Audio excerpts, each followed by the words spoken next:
Hello दोस्तों, बहुत बहुत स्वागत है आप सभी का तुलियारिस ऑनलाइन क्लासेस में। दोस्तों, रीट टेस्ट के इस महासमर में इस क्लास में अपने डिस्कस करने वाले हैं लोकतंत्र में निर्वाचन के कुछ प्रश्नों के विषय में। दोस्तों, अगर आप हमारे फ्री टेस्ट सीरीज को ज्वाइन करना चाहते हैं तो आप हमारे एंड्रॉयड एप्लीकेशन तुलियारिस को डाउनलोड करें। वहाँ पर आपको ढेर सारे टेस्ट जो हैं वो फ्री ऑफ कॉस्ट मिलने वाले हैं। तो अभी उसको इंस्टॉल कर लीजिएगा, डाउनलोड कर लीजिएगा और टेस्ट को एंजॉय कीजिएगा और साथ ही साथ अपनी तैयारी को भी चेक कीजिएगा। तो शुरू करें क्लास को, और शुरू करने से पहले अपनी बात कर लेते हैं आज के चिंतन की।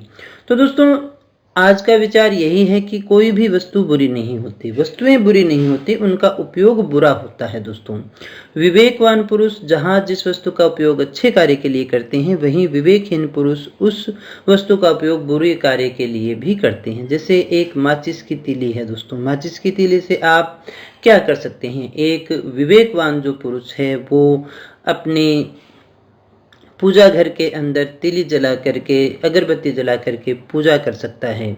वहीं एक विवेकवान व्यक्ति जो है वो उससे दीपक जला करके किसी अंधेरे में घूम रहे व्यक्ति को रास्ता दिखा सकता है। दोस्तों, लेकिन वहीं एक विवेकहीन व्यक्ति या एक सामान्य व्यक्ति की बात करें तो उससे धूम्रपान भी कर सकता है, और एक बिल्कुल ही विवेकहीन व्यक्ति जो है उससे किसी का घर भी जला सकता है। तो वस्तुएं बुरी नहीं होती हैं, उनका उपयोग बुरा होता है।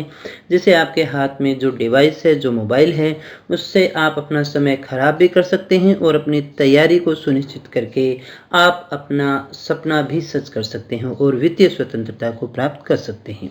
तो शुरू करते हैं आज की क्लास। और आज का हमारा पहला प्रश्न है, निम्नलिखित में से कौन प्रत्यक्ष लोकतंत्र के सबसे नजदीक बैठता है? दोस्तों, जो हमारे लोकतंत्र है, लोकतंत्र में से आपको बताना है प्रत्यक्ष लोकतंत्र के सबसे नजदीक कौन बैठता है। परिवार की बैठक में होने वाली चर्चा, कक्षा संचालक का चुनाव, किसी राजनीतिक दल द्वारा अपने उम्मीदवार का चयन, या फिर मीडिया द्वारा करवाए गए जनमत संग्रह।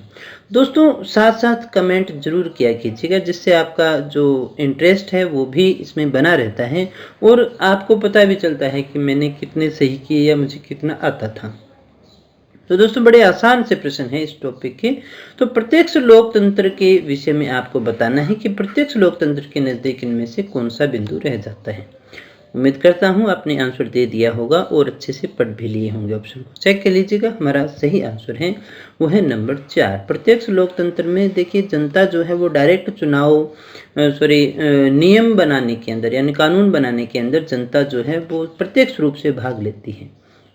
हमारे भारत में जो लोकतंत्र है वो अप्रत्यक्ष है, जहाँ पर हमारे चुने हुए प्रतिनिधि जो हैं वो संसद में बैठते हैं और वो कानून बनाते हैं। जहाँ पर जनमत संग्रह सीधा करवाया जाता है और कानून बनते हैं, वो प्रत्यक्ष में आता है। दोस्तों, तो यहाँ पर और कोई भी उदाहरण इसका अपने नहीं कह सकते थे। जनमत संग्रह जो मीडिया द्वारा कई बार किसी कानून के लिए, किसी बात के लिए करवाया जाता है, वो इसमें आता है।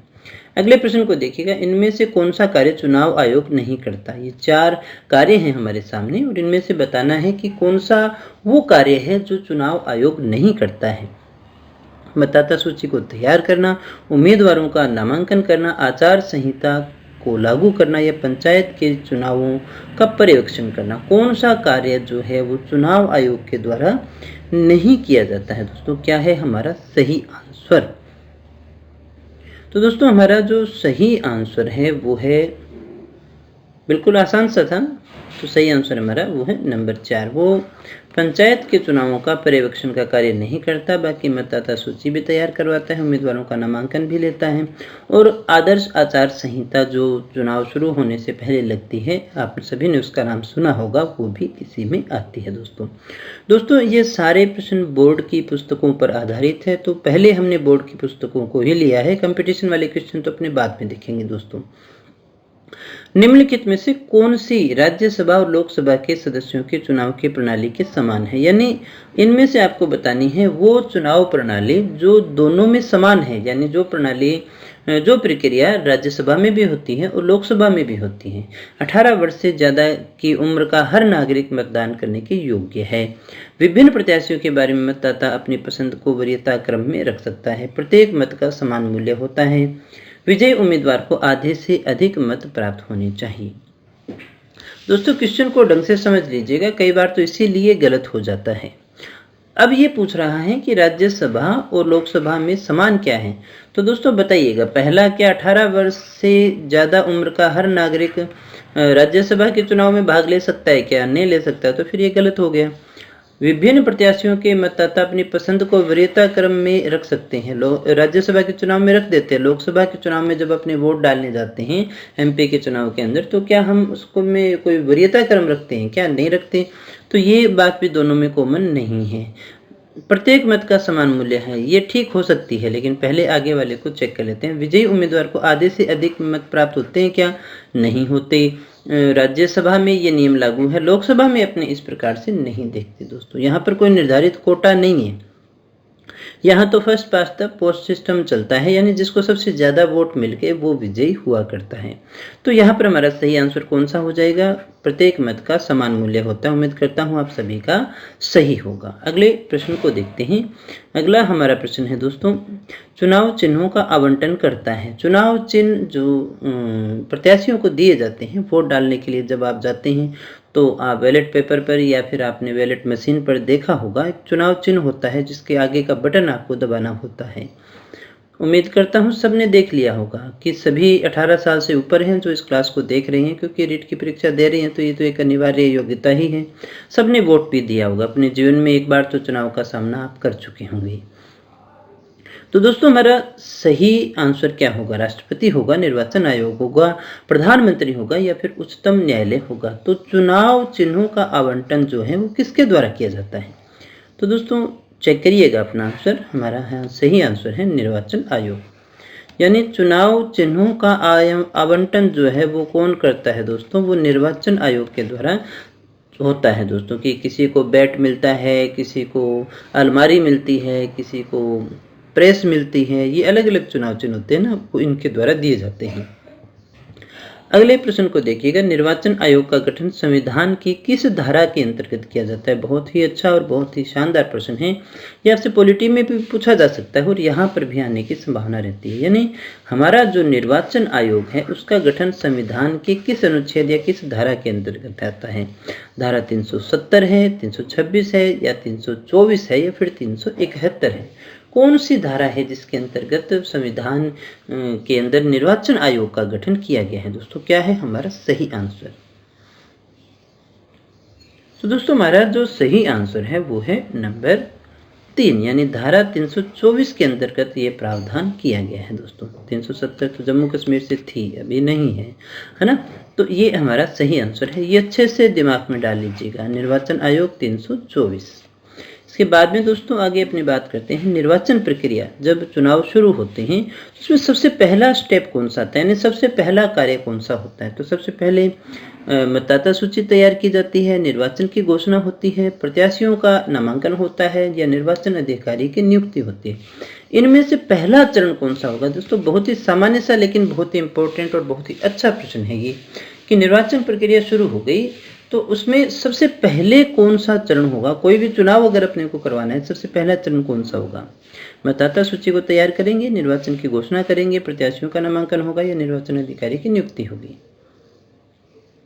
तो दोस्तों मेरा सही आंसर होगा नंबर 1, यानी सबसे पहले क्या होगा? मतदाता सूची तैयार की जाती है, वोटर लिस्ट जो है ना वो तैयार होती है। जैसे आपने देखा होगा नाम जुड़ते रहते हैं, कटते रहते हैं, नए कार्ड बनते हैं, एपिक कार्ड बनते हैं। तो ये सारा जो कार्य है वो पहले चरण में आता है, यानी मतदाता सूची को तैयार करना, ये पहला चरण है। मुख्य चुनाव आयुक्त की नियुक्ति कौन करता है? कौन करेगा दोस्तों? उपराष्ट्रपति, प्रधानमंत्री या मुख्य न्यायाधीश या राष्ट्रपति? कौन करेगा दोस्तों? मुख्य चुनाव आयुक्त की नियुक्ति इनमें से कौन करता है? उपराष्ट्रपति करता है, प्रधानमंत्री करता है, मुख्य न्यायाधीश करता है या फिर राष्ट्रपति करता है?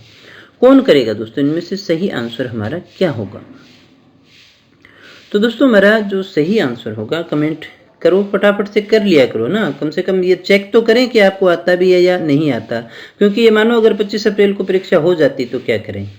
और दोस्तों साथ ही साथ इसको शेयर भी कर दिया करो ताकि और बच्चे भी जुड़ें, तो आपको भी कंपटीशन में आनंद आता है और आप अपने आप को देख सकें कि आपको कहाँ पर स्टैंड करते हैं। वैसे तो जो आपको टेस्ट सीरीज ऐप पर दी जा रही है ना उसमें रैंकिंग है, वहाँ पर जाकर के आप अपनी रैंक देख सकते हैं ना कि आपके कितना अंक आया, आपने कितना निहाल किया है ना, वो सारा आप वहाँ पर देख सकते हैं। तो यहाँ आपको बताना है सही आंसर, बता दिया होगा अब तक, तब तो चेक करना है। तो सही आंसर हमारा कौन सा है दोस्तों? राष्ट्रपति है। मुख्य चुनाव आयुक्त की नियुक्ति कौन करता है? राष्ट्रपति। आगे बढ़ते हैं, कौन से निर्वाचन क्षेत्र आरक्षित होंगे, यह कौन तय करता है? मतलब कौन से निर्वाचन क्षेत्रों को SC ST या अन्य के अंतर्गत आरक्षित किया जाएगा, यह कौन तय करेगा? चुनाव आयोग, परिसीमन आयोग, मानवाधिकार आयोग या फिर जनसंख्या आयोग? कौन करता है दोस्तों? निर्वाचन क्षेत्रों को आरक्षित कौन करता है? ये तय कौन करता है कि कौन सा आरक्षित होगा, नहीं होगा? तो दोस्तों कमेंट कीजिएगा जल्दी से, चेक करिएगा। सही आंसर हमारा वो है चुनाव आयोग। तो कौन तय करता है? ये चुनाव आयोग तय करता है। परिसीमन आयोग तो नए क्षेत्रों का निर्धारण किया करता है दोस्तों, नए क्षेत्र कौन कौन से आएंगे, इसका और इसका तो कोई लेना देना ही नहीं है इसके साथ में। इसके बाद में दोस्तों, चुनावी दौड़ में जो प्रत्याशी अन्य प्रत्याशियों के मुकाबले सबसे आगे निकल जाता है वही विजयी होता है। इस सिस्टम को हम क्या कहते हैं दोस्तों? First past the post system, एक दलीय व्यवस्था, प्रत्यक्ष व्यवस्था, इनमें से कोई नहीं। देखिएगा क्या हुआ, चुनाव हुआ, चुनाव में 6 प्रत्याशी खड़े हैं। अब हम इसमें से विजयी किसको मानेंगे? अब 2 प्रकार हो सकते हैं कि एक तो 100 में से जिसको 51% यानी बहुमत प्राप्त हुआ है वो, या फिर इसमें से सबसे ज्यादा जिसको वोट मिले हैं, कौन विजयी हो सकता है दोस्तों? और जो अन्य प्रत्याशियों के मुकाबले सबसे आगे निकल जाता है, यानी इसकी बात करें तो इस सिस्टम को अपने क्या कहते हैं? फर्स्ट पास्ट द पोस्ट, एक दलीय, प्रत्यक्ष या फिर इनमें से कोई नहीं। तो दोस्तों सही आंसर हमारा चेक करिएगा, अब तक तो आंसर दे दिया होगा ना। First past the post system ये कहलाता है दोस्तों, जिसमें से 6 में से मान लीजिए किसी को 10 मिले, किसी को 10% वोट मिले, किसी को 10 मिले, किसी को 10 मिले, चारों को तो 10-10 मिले, है ना? तो कितने हो गए? 40 हो गए। और अब एक को मान लीजिएगा कितने मिले हैं? 35% मिल गए, और एक को 25% मिल गए। तो ये दोनों मिलकर के कितने हो गए? 60% ये हो गए। तो 35 वाला क्या होगा? जीत गया दोस्तों। अब देखो क्या इसको बहुमत है, क्या इसको सारे लोग पसंद करते हैं? क्या नहीं करते ना, लेकिन फिर भी ये जीत जाएगा। क्यों? क्योंकि अब ये 15-15 हो गया, तो फिर तो इसका रेशो और भी कम रह जाता है। यही सिस्टम जो है अपने यहाँ पर चलता है, जो अपने चुनाव होते हैं ना, उसमें इसी प्रकार से विजय की घोषणा होती है। आगे बढ़ते हैं, अगले प्रश्न को देखते हैं। अप्रत्यक्ष निर्वाचन प्रणाली द्वारा किस संस्था का निर्वाचन होता है? अप्रत्यक्ष निर्वाचन अपने किसका करते हैं दोस्तों? लोकसभा का, विधानसभा का, राज्यसभा का, इनमें से कोई नहीं। यानी निर्वाचन प्रणाली प्रत्यक्ष भी होती है, अप्रत्यक्ष भी होती है। तो ये जो लोकसभा, राज्यसभा, विधानसभा है, इनमें से कौन सी ऐसी संस्था है जिसका जो निर्वाचन है वो अप्रत्यक्ष विधि द्वारा होता है? क्या इनमें से कोई भी नहीं है? बताइएगा जल्दी से सही आंसर। बहुत ही आसान सा प्रश्न है दोस्तों, बिल्कुल सही हो जाएगा आराम से। तो चेक करिएगा, सही आंसर है हमारा नंबर 3, क्योंकि आप उसमें वोट डालते हैं। क्या राज्यसभा के चुनाव अपने नहीं करवाते? हर व्यक्ति इसमें भाग नहीं लेता है दोस्तों, अनुपातिक प्रतिनिधित्व प्रणाली के आधार पर होता है। 11वें प्रश्न को देखिएगा, लोकसभा में निर्वाचन में किस प्रणाली को अपनाया गया है? लोकसभा में जो निर्वाचन होता है उसमें किस प्रणाली को अपनाया जाता है? लोकसभा यानी कि जिसमें आपने प्रधानमंत्री को चुना है, MP के जो चुनाव होते हैं उसमें कौन सी प्रणाली है? बहुमत प्रणाली है, द्वितीय मत प्रणाली है, सीमित है, या फिर सांप्रदायिक मत प्रणाली है? कौन सी है दोस्तों? कौन से सिस्टम को अपनाया गया है निर्वाचन के अंतर्गत? दोस्तों चेक करिएगा, सही आंसर हमारा वो है नंबर 1, यानी बहुमत। जिसको बहुमत यानी जिसको सबसे ज्यादा मत मिले हैं, जिसको सबसे ज्यादा मत मिलते हैं वही विजयी होता है। लोकसभा में हमारे इसी प्रणाली को अपनाया गया है। नागरिकों द्वारा अपने प्रतिनिधि चुनने की प्रक्रिया को हम क्या कहते हैं? निर्वाचन है, मनोनयन है, संगठन है, या फिर आवंटन है? क्या कहेंगे दोस्तों?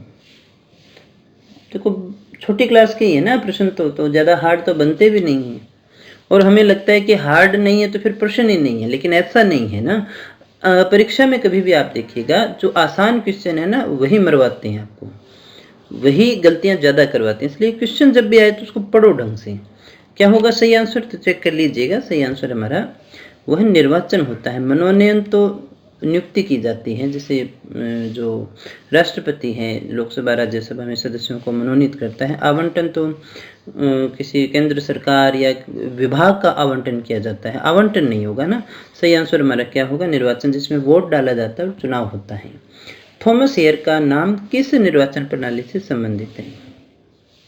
या हम कहें थॉमस हेयर ने किस निर्वाचन प्रणाली को जन्म दिया या किसके प्रतिपादक माने जाते हैं। ये सभी क्वेश्चन किसी भी प्रकार से घुमा फिरा के पूछे, प्रत्यक्ष, अप्रत्यक्ष, सीमित या फिर आनुपातिक प्रतिनिधित्व प्रणाली। थॉमस हेयर जो है उनका नाम किस निर्वाचन प्रणाली से जुड़ा हुआ है, किस मत प्रणाली का, किस मतदान प्रणाली का, किस निर्वाचन प्रणाली का अनुसंधान या प्रतिपादन जो है थॉमस हेयर के द्वारा किया गया था। बड़ा अच्छा प्रश्न है ये भी। तो दोस्तों सही प्रश्न हमारा नंबर 4, ये आनुपातिक प्रतिनिधित्व प्रणाली के द्वारा। या आपसे पूछा जाए आनुपातिक प्रतिनिधित्व प्रणाली के प्रतिपादक कौन है, तो थॉमस हेयर होंगे। राष्ट्रीय मतदाता दिवस कब मनाया जाता है दोस्तों? 25 जनवरी को, 26 जनवरी को, 15 अगस्त को या फिर 31 अक्टूबर को। ये भी बहुत प्यारा क्वेश्चन है दोस्तों। राष्ट्रीय मतदाता दिवस है ना, कब मनाया जाता है पता भी होना चाहिए आपको। इस दिन खूब जागरूकता फैलाई जाती है, स्कूलों में भी खूब कार्यक्रम होते हैं, शपथ ली जाती है मतदाता दिवस की। तो दोस्तों सही आंसर हमारा वो है नंबर 1, 25 जनवरी को होता है। कब होता है दोस्तों? 25 जनवरी को। भारत में मतदान करने की न्यूनतम आयु कितनी है, यानी कम से कम वो आयु जिसमें व्यक्ति वोट डाल सकता है, 21 है, 25 है, 18 वर्ष है, 35 वर्ष है। ये तो सबका सही होना चाहिए भाई। अगर ये सही नहीं है तो फिर क्या करेंगे? फिर तो तैयारी आपकी बहुत दूर है, आपकी मंजिल बहुत दूर हो जाएगी अगर ये क्वेश्चन आपका गलत हो गया तो। भारत में मतदान करने की छोटी से छोटी आयु जिसमें वो वोट डाल सकता है, तो वैसे भी सबसे छोटी कौन सी है? 18 वर्ष का व्यक्ति जो है वो वोट डाल सकता है। तो भारत में न्यूनतम मतदान आयु जो है वो 18 वर्ष है। चुनाव विभाग द्वारा प्रत्येक मतदान केंद्र के लिए किसको नियुक्त किया जाता है? मतदान केंद्र के लिए, ध्यान दीजिएगा प्रश्न पे, मतदान केंद्र के लिए BLO होता है, रिटर्निंग ऑफिसर होता है, पीठासीन अधिकारी होता है या इनमें से कोई नहीं होता। क्या है सही आंसर? जो हमारा मतदान केंद्र है चुनाव विभाग द्वारा किसको नियुक्त किया जाता है? तो दोस्तों सही आंसर हमारा वो है नंबर 1, BLO, जिसको अपने कहते हैं बूथ लेवल ऑफिसर। चुनाव विभाग द्वारा प्रत्येक मतदान केंद्र के लिए बूथ लेवल अधिकारी को नियुक्त किया जाता है। तो दोस्तों किसको नियुक्त किया जाता है? बूथ लेवल ऑफिसर होता है, यानी मतदान केंद्र के लिए एक व्यक्ति होता है जो वहाँ पर कौन से वोट बनेंगे, कौन से किसको शामिल किया जाएगा, वो सारे मतदान केंद्र पे जो भी मतदान दल आते हैं उनकी जिम्मेदारी भी उसके पास होती है। इसके बाद में इसी से जुड़ा हुआ एक और प्रश्न है, प्रत्येक पंचायत क्षेत्र के लिए होता है एक मतदान दल होता है, एक रिटर्निंग ऑफिसर होता है, एक पीठासीन अधिकारी होता है या फिर एक चुनाव आयोग होता है। प्रत्येक पंचायत क्षेत्र के लिए क्या होता है दोस्तों? मतदान दल, रिटर्निंग ऑफिसर या फिर पीठासीन अधिकारी, चुनाव आयोग। देखिए पूरी पंचायत के लिए बात कर रहा हूँ, बूथ के लिए अपनी बात नहीं कर रही हैं। तो दोस्तों सही आंसर होगा हमारा वो है नंबर 2, एक रिटर्निंग ऑफिसर होता है। पंचायत क्षेत्र के ऊपर क्या होता है? पूरी पंचायत पे एक रिटर्निंग ऑफिसर होता है। यदि मतदाता को ऐसा लगता है कि कोई भी उम्मीदवार उसके विचार से उपयुक्त नहीं है तो EVM पर, इलेक्ट्रॉनिक वोटिंग मशीन जो है उस पर कौन सा बटन दबाएगा? यानी जब आप ये मानते हैं इनमें से कोई नहीं वाला ऑप्शन आपको भरना हो ना, तो कौन सा भरोगे? पहले वाला, अंतिम वाला, नोटा का बटन या फिर कोई नहीं? भाई खाली छोड़ना है तो कौन सा छोड़ोगे आप? तो दोस्तों अगर आपने देखिए मतदान दल पे चले गए, आपकी पर्ची कट गई तो स्याही लग गई, तो उसके बाद में आपको वोट तो डालना ही पड़ेगा। आप खाली वहाँ से नहीं निकल सकते, कोई सा भी बस आपको दबाना तो पड़ेगा। तो सही आंसर क्या होगा चेक करिएगा, नोटा का बटन। नोटा की फुल फॉर्म कमेंट करके बताइएगा, देखते हैं क्या सीखा है आपने। इसके बाद में दोस्तों 19वां प्रश्न है, मतदाता बैलेट यूनिट पर अपनी पसंद के उम्मीदवार के सामने बटन दबाता है, कौन से कलर का बटन दबाता है? नीला दबाता है, पीला दबाता है, लाल दबाता है या फिर हरा दबाता है? जो बैलेट यूनिट है उसके सामने जो बटन होते हैं है ना, जिस उम्मीदवार का नाम होता है, इस तरह से उम्मीदवार का नाम लिखा होता है और सामने एक बटन होता है जो आपको प्रेस करना होता है। यहाँ दूसरा नाम होगा, यहाँ बटन होगा। तो इस बटन का कलर कौन सा होता है? नीला, पीला, लाल, हरा, रंग तो सारे ही सुंदर है। तो दोस्तों सही आंसर चेक करिएगा, वो है हमारा नंबर 1, नीला बटन दबाना होता है। इसके बाद में दोस्तों अगले प्रश्न को देखें, आम चुनावों के लिए नियुक्त अधिकारी होता है। आम चुनावों के लिए नियुक्त चुनाव अधिकारी जो होता है वो कौन होता है? कमिश्नर, पुलिस अधिकारी, पुलिस अधीक्षक, जिलाधीश या चुनाव सचिव, कौन होता है दोस्तों? बताइएगा फटाफट से, सही होना भी चाहिए। बहुत अच्छा और बहुत ही आसान सा प्रश्न है। ये तो 5-5 सेकंड वाले हैं, अब तक तो आंसर आ जाना चाहिए। या तो आंसर देते नहीं हो आप, या फिर आपको आता नहीं है तो बड़ी विडम्बना है, और देते नहीं हो तो फिर आप आलसी हो गए। बताइए क्या है सही आंसर, चेक करिएगा। मुझे तो देना ही देना है, जब टेस्ट बनाया तो आंसर भी देंगे। आप देखें क्या निहाल करते हैं। जिलाधीश कौन सा है सही आंसर हमारा, जिलाधीश हो गया। मत देने का अधिकार है किसको है, अमीर को है, पुरुष को है, पढ़े लिखे को, या सभी वयस्क नागरिकों को। वोट देने का अधिकार किसको है दोस्तों, क्या है सही आंसर। ये तो इतने आसान क्वेश्चन है दोस्तों, सोचना भी पड़ता है क्या, दे दो फटाफट से आंसर सही। तो दोस्तों सही आंसर हमारा नंबर 4 ही होगा, सभी वयस्क नागरिक वोट दे सकते हैं। वयस्क का मतलब 18 वर्ष।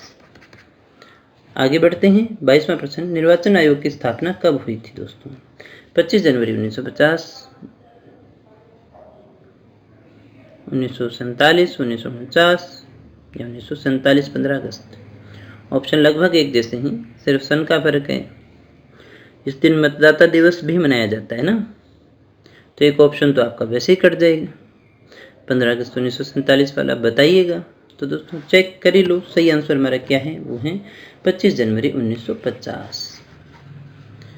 संविधान लागू होने से एक दिन पहले, और इसी दिन अपने मतदाता दिवस मनाते हैं।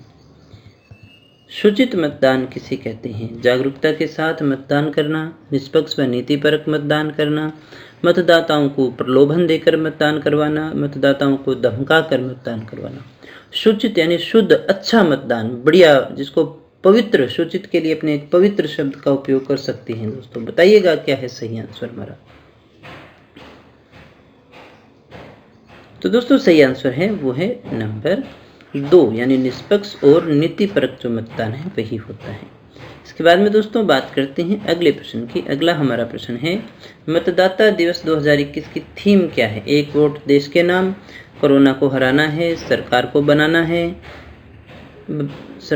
बनाना है, सभी मतदाता बने सशक्त, सतर्क, सुरक्षित और जागरूक, एक वोट भारत के नाम। दोस्तों कौन सा था मतदाता दिवस, यानी 25 जनवरी। अभी जो 2021 का गया उसकी थीम क्या थी, देखें आप जागरूक हैं या नहीं, चेक करिएगा। सही आंसर हमारा हो गया नंबर 3, यानी सभी मतदाता बने सशक्त, सतर्क, सुरक्षित और जागरूक। अगले प्रश्न को देखते हैं। हमारा 25वां प्रश्न कौन सा है, वो हो गया हमारा, प्रथम आम चुनाव किस वर्ष आयोजित किया गया। पहला आम चुनाव जो है वो कब हुआ था, 1947 से 48 को, 44 से 45 को, 49 से 50 को, 51 से 52 को। तो दोस्तों भारत में पहला आम चुनाव कब करवाया गया था, बताइएगा सही आंसर। ये तो सही कर दो, सभी सही करना भी, चेक कर लो। सही आंसर है हमारा नंबर 4, 1951 से 1952। बताइए खाली स्थान में क्या भरेंगे। आचार संहिता लागू हो जाती है जैसे ही चुनाव की घोषणा होती है, चुनावी संहिता, निष्पक्ष चुनाव संहिता, आदर्श आचार संहिता, उनमें से कोई नहीं। क्या हो जाएगा सही आंसर दोस्तों, बताइएगा फटाफट से। सही आंसर हमारा क्या होगा, बिल्कुल सही हो ही जाएगा, क्योंकि हम क्या लागू करते हैं, आदर्श आचार संहिता लागू हो जाती है। जैसे चुनाव की घोषणा होती है ना, तारीख की घोषणा होगी, वैसे ही आदर्श चुनाव आचार संहिता जो है वो लागू हो जाती है।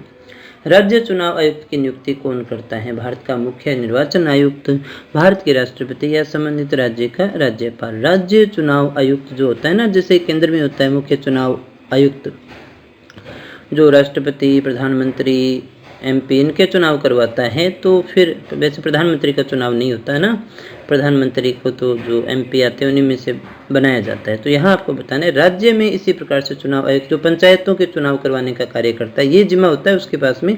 तो सही आंसर भारत का निर्वाचन आयुक्त, भारत के राष्ट्रपति, संबंधित राज्य का राज्यपाल या राज्य की विधानसभा। तो चेक कर लीजिएगा, सही आंसर हमारा वो है नंबर 3 होगा, संबंधित राज्य का राज्यपाल। बढ़ते हैं अगले प्रश्न की ओर। देखिए अगला प्रश्न हमारा कौन सा है, 28वां हमारा प्रश्न है, मतदाता को प्रभावित करने के लिए निम्न कृत्य गलत है, कौन सा कार्य नहीं करना चाहिए। मतलब मतदाता को प्रभावित करना है ना, किसी न किसी प्रकार से उसको फोर्स तो करना ही पड़ेगा भाई, वो वोट डाले, हमारे पक्ष में डाले, उसको कन्विंस अपने करते हैं, लेकिन हमें कौन सा कार्य नहीं करना, यानी इनमें से गलत कार्य कौन सा आएगा। शराब का वितरण, रुपये पैसे का वितरण, धमकाना, उकसाना, हिंसा या फिर उक्त सभी। कौन सा कार्य गलत है, कौन सा कार्य नहीं करना है। दोस्तों ढंग से पढ़ के दोगे तो आंसर आपका आ ही जाएगा, सामने पड़ा है, फटाफट से बता दीजिएगा। तो दोस्तों सही आंसर होगा हमारा वो है नंबर 4, यानी ये सारे कार्य, किसी को शराब दे करके वोट नहीं लेंगे, रुपए पैसे का वितरण नहीं करेंगे, वैसे भी पकड़ लिया जाएगा आपको, धमकाएंगे नहीं, उकसाएंगे नहीं, हिंसा, इनमें से किसी का सहारा नहीं लिया जा सकता। मतदान हेतु 21 वर्ष से आयु घटाकर 18 वर्ष कब की गई थी दोस्तों, इसको घटाकर कर लीजिएगा। 61वें संविधान संशोधन से, 81 में से, 91 या फिर 89 में संविधान संशोधन से। बताइएगा क्या आंसर है हमारा, सही आंसर फटाफट से बता दीजिएगा। ये तो याद होना चाहिए, रटा हुआ होना चाहिए। हमने कहा 18 वर्ष से अधिक आयु का कोई भी व्यक्ति वोट डाल सकता है, लेकिन ये नियम कब बना था। सही आंसर हमारा वो है नंबर 1, 61वें संविधान संशोधन। अब दोस्तों आप कमेंट करके ये बताएंगे कि ये कब आया था, 61वां संविधान संशोधन कब लागू हुआ था। देखिए क्या याद करते हो।